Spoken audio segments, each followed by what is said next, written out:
दोस्तों नमस्कार। आज ये हमारा 51वां लेसन है और इसमें हम कंजंक्शन एज इफ़ या एज दो इसका प्रयोग कहाँ पर करते हैं या कहाँ पर किया जाता है, ये बात हम सीखने के लिए तैयार हैं। इससे पहले कंजंक्शन की श्रृंखला में बहुत सारे कंजंक्शंस मैं ऑलरेडी कवर कर चुका हूँ। इफ़ के कई प्रकार से प्रयोग होते हैं। इफ़ का सिंगल यूज़ होता है, प्रेजेंट टेंस में होता है, पास्ट टेंस में होता है, इवन इफ़ होता है। उसी प्रकार से एज़ के साथ भी इफ़ का प्रयोग होता है, जो आज हम सीखने जा रहे हैं। तो एज़ इफ़ या यही मीनिंग के लिए हम एज़ दो, दोनों का अर्थ एक ही होता है, दे आर इंटरचेंजेबल। तो इनका यूज़ कहाँ पर होता है और किस तरीके से किया जाता है, that we are going to learn in today's this very short video और lesson. So let's begin. The first example, as you can see on the screen, is he behaves as if he is the prime minister of our country. वह ऐसे व्यवहार करता है मानो वो हमारे देश का प्रधानमंत्री है। तो इस प्रकार के सेंटेंसेस जो हम यूज़ करते हैं किसी को बोलने के लिए कि वो इस तरीके से व्यवहार कर रहा है या इस तरीके से बात कर रहा है, इस तरीके से चल रहा है या इस तरीके से देख रहा है, मानो कि वह XYZ हो। तो इसका मतलब क्या होता है कि वो जो XYZ जिसकी हम उसकी तुलना कर रहे हैं वो वास्तव में है नहीं, बट उसका एटीट्यूड कुछ इस तरीके का है, उसका बिहेवियर कुछ इस तरीके का है, उसकी बातें कुछ इस तरीके की हैं कि हमें इस बात का एहसास करा रही हैं कि शायद उसे ऐसा लग रहा है कि वो ये है। ऑलराइट। तो कई बार हम इस तरीके की बातें, इस तरीके के सेंटेंस यूज़ करते हैं किसी के बिहेवियर को पॉइंट आउट करने के लिए कि किसी का बिहेवियर कितना ऑकवर्ड या इम्प्रॉपर है एक पर्टिकुलर सिचुएशन में। चलिए दूसरा सेंटेंस देखते हैं, दूसरा example. Some journalist speak as if they are the जजेस। कुछ पत्रकार इस तरह बात करते हैं मानो वो न्यायाधीश हों। आपने न्यूज़ चैनल पे देखा होगा जो जर्नलिस्ट होते हैं उनमें से बहुत सारे जर्नलिस्ट जब वो रिपोर्टिंग करते हैं किसी विशेष घटना को लेकर, तो प्रायः उनमें से मैक्सिमम जर्नलिस्ट जो होते हैं वो उसको इतना एनालाइज करते रहते हैं कि एनालाइज करने के दौरान वो भूल जाते हैं कि they are just journalist. Their job is just to report about the news, the incident, the facts. They get so involved that they begin to analyze and they begin to pass even judgments of their own. वो conclusion भी खुद ही देना चालू कर देते हैं। तो उनको ऐसा लगता है कि वो जज हैं, उनको ये अधिकार दे दिए गए हैं कि आप उस घटना का जो भी आपको सही लग रहा है आप अपने स्पेकुलेशन को फैक्ट बता के आप उसको कंक्लूड कर दो। तो वो इस तरीके से व्यवहार करने लगते हैं। तो उसी बात को ध्यान में रखते हुए ये एग्जांपल बनाया गया है कि some journalist speak as if they are the जजेस। कुछ जो जर्नलिस्ट हैं, पत्रकार हैं, वो इस तरीके से व्यवहार करते हैं मानो वो न्यायाधीश हैं। ठीक है। नेक्स्ट एग्जांपल, ये बहुत ही फ्रिक्वेंटली यूज़ किया जाने वाला एग्जांपल है। इंडियन पेरेंट्स तो बहुत यूज़ करते हैं।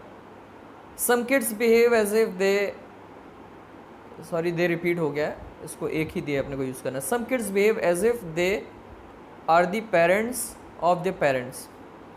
कुछ बच्चे जो होते हैं वो इस तरीके से व्यवहार करते हैं अपने माँ बाप के साथ मानो वो ही उनके माँ बाप हैं या उनके अभिभावक हैं, है ना। तो वो इतनी होशियारी दिखाने लगते हैं या इस तरीके से बदतमीज़ी से बात करते हैं, ऊंची आवाज़ में बात करते हैं कि उस समय आइडेंटिफाई करना मुश्किल हो जाता है कि माँ कौन है या पिता कौन है और बच्चा कौन है। तो उस कंडीशन को ध्यान में रखते हुए ऐसे सेंटेंस बनाए जा सकते हैं कि some kids behave as if they themselves are the parents of their parents. जबकि वास्तविकता क्या है, वो बच्चे हैं, वो पेरेंट्स नहीं हैं, लेकिन उनका व्यवहार कुछ इस तरीके का है, वो ज्ञान झाड़ने का जो काम कर रहे हैं या ऊंची आवाज़ में जो बात कर रहे हैं या आदेश देने का जो काम कर रहे हैं, तो उससे बिल्कुल नहीं लग रहा है कि वो बच्चे हैं, बल्कि ऐसा लग रहा मानो वही उनके माँ बाप हैं। Alright. So let's move on to another example. She looked at me in such a way as though she wanted to say something. यहाँ पर मैंने एज इफ की जगह एज दो यूज़ कर लिया है। जैसे कि शुरू में बताया कि ये दोनों इंटरचेंजेबल है, दोनों की जगह किसी को भी यूज़ कर सकते हैं। तो I have already made 3 sentences using as if, so I thought of using as though here in this sentence. She looked at me in such a way as though she wanted to say something.